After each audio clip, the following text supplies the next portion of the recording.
کی تعمیر کے لیے برادر عمران حیدر نے ایک 100 پاؤنڈ اور برادر ہارون نے 200 پاؤنڈ ڈونیٹ کیے ہیں. پروردگار سے دعا ہے کہ ان کے رزق روزی میں اضافہ فرمائے اور انشاءاللہ ان کو ہر قسم کے آفات بلیات مشکلات سے محفوظ و معمول فرمائے. محترمہ نیک پروین زوجہ محمد سلیم 27 رمضان کو ان کا انتقال ہوا تھا، تو ان کے اصالہ ثواب کے لیے 26 قرآن، سورہ یاسین اور تسبیحات پڑھی گئی ہیں. اور دوسرے مرحومین شیخ غلام محمد اور زوجہ اقبال بیگم، اور اس کے بعد زوجہ بیگم عبدالستار اور زوجہ زینب بیوی، ملک صدر الدین حکیم نور احمد صاحب، میجر نور معیدانہ بیگم، سید محمود حسین شیرازی، امینہ بیگم. ان تمام مرحومین کے صالح ثواب کے لیے سورہ فاتحہ بسم اللہ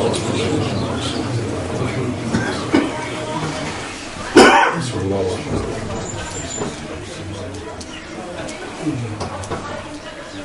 اور ان مومنین کے رزق کی فراوانی کے لیے دعا کرنے کے لیے کہا گیا ہے. شیخ علی حسن، شیخ علی رضا، شیخ علی عباس، ساجد علی، محسن علی اور غازی رضا، پولیس ایک مرتبہ سورہ فاتحہ ان کے رزق روزی میں اضافے کے لیے پڑھیں. بسم اللہ.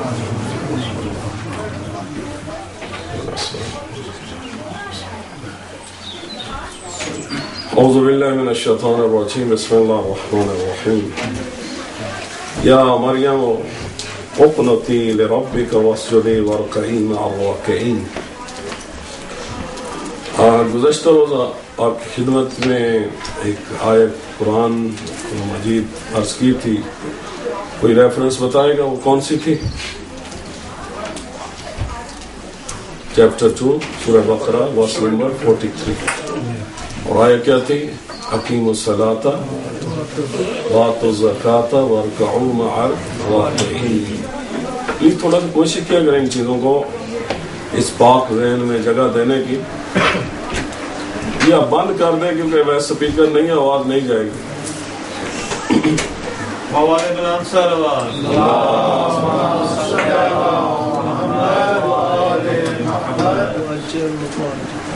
اقیموا الصلاۃ وآتوا الزکاۃ وارکعوا مع الراکعین، جو چیپٹر 2 ورس نمبر 43. آج جو ورس پڑھ رہے ہیں آسان ہے یاد رکھنا، چیپٹر 3 ورس نمبر 43، یعنی دونوں سورہ میں جو ہے 43 آیت نمبر ہے، ایک دوسرے میں ہے سورہ بقرہ میں اور ایک سورہ آل عمران میں ہے، اور دونوں جو ہے وہ نماز جماعت کی اہمیت کو بیان کرتی ہیں.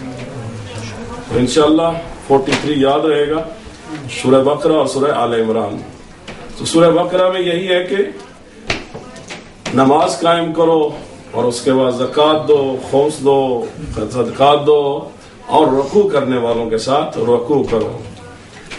آج کی یہ جو آیت ہے یہ ظاہراً حضرت مریم سلام اللہ علیہا کو پروردگار مخاطب ہے، اور اس میں پروردگار نے جو فرمایا ہے وہ یہی ہے، یا مریم، اے مریم، اقنتی لربک، اپنے پروردگار کے لیے قنوت پڑھو، قنوت پڑھو. واسجدی، اور سجدہ کر مجھے، وارکعی مع الراکعین، اور مجھے رکوع کر، رکوع کرنے والوں کے ساتھ. تو یہاں پر ہماری بہت ساری چیزیں کلچرل بھی آ جاتی ہیں. یہاں بڑے کلیئرلی اللہ سبحانہ و تعالیٰ نے عورتوں کو بھی حکم دیا ہے کہ وہ بھی رکوع کرنے والوں کے ساتھ رکوع کریں، یعنی نماز جماعت میں وہ بھی شرکت کریں. اور یہاں پہ یہ بھی نہیں ہے کہ صرف عورتوں کی نماز جماعت میں شرکت کرتی ہیں، کیونکہ یہ جنرل ٹرم ہے. جیسے وہ تھا وارکعوا مع الراکعین، یہاں پر بھی یہی وارکعی مع الراکعین، رکوع کرنے والوں کے ساتھ. یعنی مرد اور عورت نماز جماعت ہو سکتی ہے، مردوں کی اکیلی بھی ہو سکتی ہے، عورتوں کی اکیلی بھی ہو سکتی ہے، لیکن ایز اے ہول اللہ سبحانہ و تعالی یہ بھی بتا رہا ہے کہ اس زمانے میں بھی نماز بھی ہوتی تھی، اور یہ 3 عمل تو ہوتے تھے اس وقت، قنوت بھی ہوتا تھا، رکوع بھی ہوتا تھا، سجدہ بھی ہوتا تھا. زمانہ ہے حضرت مریم، حضرت زکریا، حضرت یحییٰ، اس زمانے میں بھی نماز تھی، اور اگر کوئی ان کو مانتا ہے تو ان کے ماننے والے آج کچھ بھی نہیں کرتے، لیکن قرآن بتا رہا ہے کہ اس زمانے میں بھی یہ چیزیں موجود تھیں۔ دوسرا، ہم سب کو جہاں سورہ بقرہ میں حکم ہے نماز جماعت کا، وہاں اس میں بھی نماز جماعت کا ہم سب کو حکم ہے۔ دوسری بات یہ ہے کہ بہرحال بعض کا شیعہ سنی ڈسکشن کے حوالے سے بھی اگر بات ہوتی ہے تو آپ جو وضو کرتے ہیں وہ قرآن میں موجود ہے۔ سورہ مائدہ کے اندر آیت نمبر 6 ہے کہ یا ایھا الذین آمنوا فاغسلوا وجوہکم وارجلکم الی الکعبین وامسحوا برؤوسکم وایدیکم الی المرافق وارجلکم الی المرافق۔ تو یہ قرآن میں جو آپ وضو کرتے وہ موجود ہے۔ یہاں پر ایک اور چیز یہ ہے کہ آپ کے دوسرے مسلمان بھائی قنوت نہیں پڑھتے نماز میں، تو یہاں قرآن کے اندر جو ہے وہ اللہ سبحانہ و تعالیٰ نے یہ نماز کے اندر یہ لفظ قنوت بھی دے دیا ہے کہ قنوت بھی جو ہے وہ نماز میں پڑھا کرو، چاہے وہ حضرت مریم کو حکم ہے یا بعد میں جو ہے وہ ہمارے نبی حضرت محمد صلی اللہ علیہ وسلم۔ تو یہ بہت امپورٹنٹ بات ہے کہ جو قنوت آج ہم پڑھتے ہیں وہ پہلے والی امتیں بھی پڑھتی تھیں، اور اللہ نے اس حکم کو، اس قنوت کو قرآن میں دیا ہوا ہے۔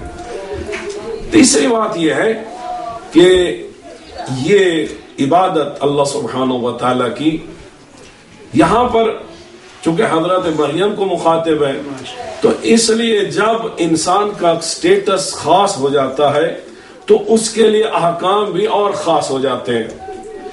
جیسے ہم سب کو نماز شب ہائیلی ریکمینڈڈ ہے، سنت موقدہ ہے پڑھنا، لیکن ہمارے اوپر نماز تہجد واجب نہیں ہے، لیکن یہ نماز حضرت رسول اکرم صلی اللہ علیہ وسلم ان کے لیے واجب تھی۔ جتنا ان کا مقام بلند تھا اتنا ہی ان کی ذمہ داریاں اور واجبات بھی زیادہ تھیں۔ تو یہاں حضرت مریم کا چونکہ خاص مقام ہے، اللہ سبحانہ و تعالیٰ نے جو ہے ان کو قرآن کے اندر جو ہے وہ طہارت کا ان کا ذکر کیا ہے کہ اللہ سبحانہ و تعالیٰ نے دو باتیں اصطفیٰ کی و طہرہ کی، کہ ایک تو اللہ نے جو ہے وہ عالمین کی خواتین میں سے چن لیا، یعنی سیدہ نساء عالمین تھی اپنے وقت کی حضرت مریم سلام اللہ علیہا، تو اللہ سبحانہ و تعالیٰ نے عورتوں کا سردار بنایا، یہ ایک خوبی ہے۔ دوسرا، عورتوں میں سے چن لیا۔ تیسرا، اللہ نے ان کو طہارت عطا فرمائی۔ اب تین اللہ سبحانہ و تعالیٰ نے ان کو کیا تمغے دیے، تین صفات دی، اور ان تینوں صفات اور نعمتوں کے بدلے میں اللہ سبحانہ و تعالیٰ جو ہے حضرت مریم کو حکم بھی دے رہے۔ حکم کیا دے رہا ہے؟ قنوت کرو، رکوع کرو اور سجدہ کرو۔ یعنی اللہ نے تین نعمتیں عطا کی تو ان تینوں نعمتوں کے بدلے میں اللہ سبحانہ و تعالی حکم بھی دے رہا ہے کہ اب تمہاری ذمہ داری اور بڑھ گئی ہے، تو ان نعمتوں کے شکر کے طور پہ کیا کرو؟ قنوت کرو، رکوع کرو اور سجود کرو۔ ہمیں بھی جب بھی اللہ سبحانہ و تعالی کوئی نعمت دے تو ہمارے لیے بھی یہی ہے کہ ہماری عبادت بڑھ جانی چاہیے، ہمارے رکوع یا سجود بڑھ جانے چاہیے۔ اگر ویسے نماز، اگر دوسری نماز بھی اگر پوری 2 رکعت نہ پڑھیں شکر کے طور پہ، تو کم از کم سجدہ شکر ادا کر دیں، یا 2 رکعت نماز شکرانہ ادا کر دیں۔ تو یہ اللہ سبحانہ و تعالیٰ بتا رہا ہے کہ جب جب اللہ کے قریب لوگ ہوتے جاتے ہیں، ان کا مقام اور مرتبہ بلند ہوتا جاتا ہے، تو اللہ سبحانہ و تعالیٰ ان کو نعمتیں بھی زیادہ دیتا ہے، اور ان نعمتوں کے مقابلے میں ان کی جو ذمہ داری ہے وہ بھی بڑھتی جاتی ہے۔ تو جس طرح حضرت مریم نے اس ذمہ داری کو نبھایا اور اللہ کی عبادات کی اس انداز میں کہ اللہ سبحانہ و تعالیٰ نے ان کا ذکر تمام امتوں کے لیے ہمیشہ ہمیشہ کے لیے جو زندہ کر دیا، تو ہمیں بھی چاہیے اس خلوص کے ساتھ، اسی محبت کے ساتھ، اسی شکرانہ کے اور ہمبلنس کے ساتھ اللہ سبحانہ و تعالیٰ کی نعمتوں کا شکر ادا کریں۔ لیکن سب سے بڑی نعمت جس پہ اللہ زور دے رہا ہے وہ کیا ہے؟ نماز کو جماعت کے ساتھ ادا کرو، نماز کو جماعت کے ساتھ ادا کرو، رکوع کرنے والوں کے ساتھ رکوع کرو، تاکہ تمہارا اللہ بھی خوش ہو، تم لوگوں کا بھی خیال رکھ سکو، اور پورے معاشرے کو اللہ کی غلامی میں لے آؤ، اللہ کی خوشنودی کے کاموں میں اور اچھے کاموں میں لے آؤ۔ پروردگار بحق محمد و آل محمد ہم سب کو اہل نماز بنا، پروردگار ہماری اولادوں کو اہل نماز بنا، پروردگار بحق محمد و آل محمد تمام حاضرین مومن مومنات کی حاجات کو پورا فرما، ان کے رزق روزی میں اضافہ فرما، جو مومن مومنات بیمار ہیں ان کے شفا کاملہ وعاجلہ عطا فرما۔ پروردگار ہم سب کے مرحومین کو بخش، خصوصاً جن مومن مومنات نے آج افطار کا نظر و نیاز کا اہتمام کیا ہے، پروردگار ان کے رزق روزی میں اضافہ فرما، ان کے پروردگار مقامات بلند فرما، ان کے مرحومین کو اعلیٰ علیین میں جگہ عطا فرما۔ ہم سب کے آقا مولا امام زمان علیہ السلام کا